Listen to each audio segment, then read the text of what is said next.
안녕하세요.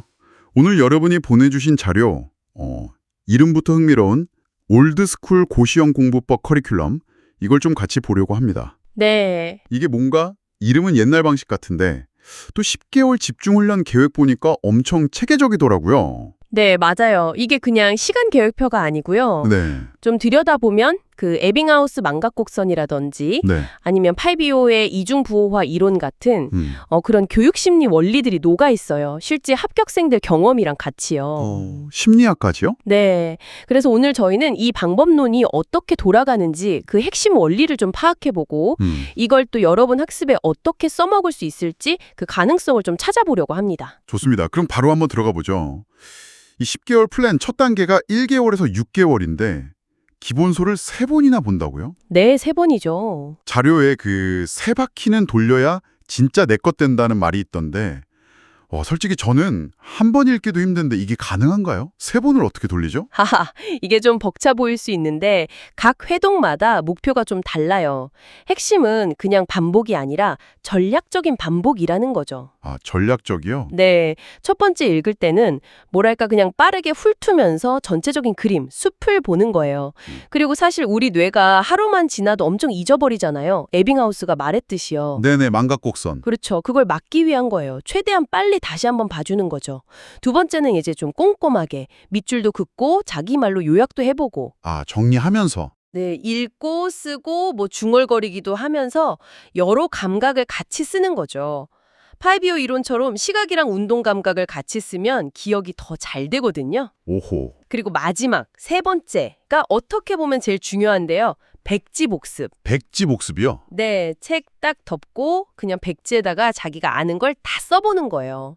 이게 단순 암기 확인 같지만 사실은 머릿속에서 정보를 끄집어내는 과정, 그 인출 연습 자체가 기억을 엄청나게 강화시켜요. 와, 그거 진짜 힘들겠는데요? 네, 처음엔 머리가 하얘지죠. 그러니까 그래도 효과는 확실합니다. 그렇군요. 그냥 반복이 아니라 진짜 단계별로 뇌에 새기는 과정이네요. 자, 그렇게 기본기를 다지고 나서 7개월, 8개월 차에는 문제풀이에 집중하네요. 네, 저도 공부를 할 때 문제 많이 풀어야 한다고는 들었는데 보통 그냥 양치기 하잖아요. 근데 여기선 문제는 많이 틀려봐야 감이 생긴다. 이 말이 좀 인상 깊었어요. 틀리는 경험이 중요하다. 왜죠? 네, 바로 그 지점인데요. 배운 지식을 그냥 아는 거랑 실제 문제에 적용하는 건 또 다르거든요. 이게 소위 말하는 전이학습 능력을 키우는 단계예요. 아, 전이학습. 네, 그리고 중요한 건 틀렸을 때, 아, 틀렸네 하고 넘어가는 게 아니라 왜 틀렸는지를 파고드는 거죠. 교육학자 해티도 강조했지만 이 오답 분석을 통해서 내 약점이 뭔지 정확히 알게 돼요. 네네. 그리고 표현이나 조건을 살짝 바꾼 문제들 있잖아요. 그런 거에 자꾸 부딪히면서 아, 이 문제가 진짜 묻고 싶은 게 이거구나 하는 그 문제의 본질을 꿰뚫어보는 훈련도 이때 하는 거고요. 알겠습니다. 양도 중요하지만 틀린 문제 분석, 그 질이 더 중요하다는 거군요. 그렇죠. 자, 기본기의 문제, 적용력까지 갖췄으면 이제 진짜 실전처럼 해봐야겠죠. 마지막 90개월은 모의고사 훈련이네요. 네, 맞습니다.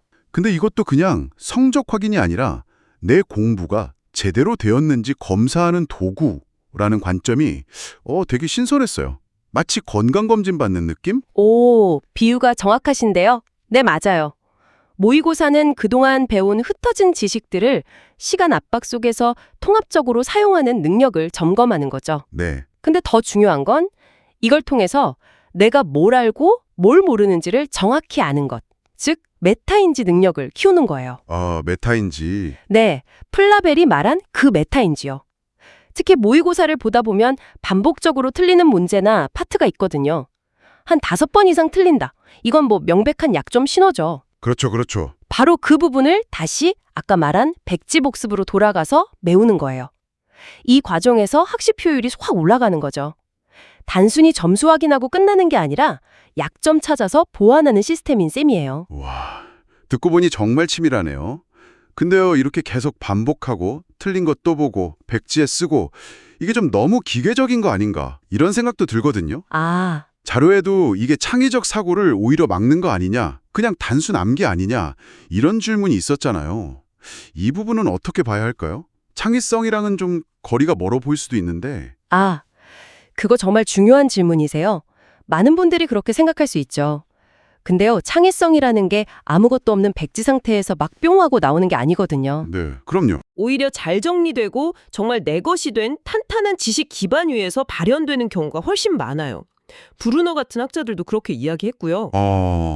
기반이 중요하다? 네, 이 커리큘럼은 어떻게 보면 창의성의 재료가 되는 그 단단한 지식 구조를 만드는 과정이라고 볼 수 있어요. 다양한 문제를 풀면서 패턴을 찾아내고 또 백지복습을 하면서 지식을 자기 언어로 막 재구성해보잖아요. 네, 그렇죠. 그 과정 자체가 사실 창의적인 문제 해결 능력의 밑거름이 되는 거예요. 마치 수학 공식을 그냥 달달 외운 학생보다 유도 과정부터 깊이 이해하고 백지에 재현할 수 있는 학생이 응용 문제에 훨씬 강한 것처럼요. 그렇군요. 네, 그래서 핵심은 창의력은 잘 훈련된 지식 위에 꼽힌다. 이렇게 볼 수 있겠습니다. 와, 진짜 듣고 보니 완전 체계적인데요. 오늘 살펴본 이 올드스쿨 고시형 공부법이 겉보기엔 그냥 힘든 반복 작업 같았는데 실제로는 교육 심리 원리에 딱 기반해서 지식을 내 걸로 만들고 또 응용력까지 키우는 그런 전략이었네요. 네, 맞습니다. 기본 개념 뼈대 세우고 1-6개월, 문제 해결력 넓히고 7-8개월, 마지막으로 통합 점검하면서 약점까지 메우는 9-10개월. 이게 진짜 빈틈없이 딱딱 이어지는 느낌이에요. 네, 그렇죠. 뭐랄까 전통적인 학습법의 어떤 끈기, 그런 지혜랑 현대 과학의 원리가 잘 만난 형태라고 할 수 있겠죠. 특히 아까 말씀드린 백지 복습 있잖아요. 네네. 그 인출 연습, 네. 그거랑 오답 패턴 분석을 통한 메타인지 활용. 이 두 가지는 사실 시험 공부 아니더라도 어떤 분야든 좀 깊이 있게 배우고 싶다 할 때 써먹을 수 있는 되게 강력한 도구들이에요. 아, 그렇네요. 꼭 시험 아니더라도. 네. 오늘 저희가 분석해본 이 강도 높고 체계적인 학습 방식. 과연 이게 깊이 있는 이해를 위한 가장 효과적인 혹은 유일한 길일까요? 아니면 여러분에게는 또 다른 여러분만의 더 효과적인 길이 있을까요? 이 질문을 한번 스스로에게 던져보시면 좋겠습니다. 오늘 이야기는 여기까지 하고요. 다음 분석에서 또 뵙겠습니다.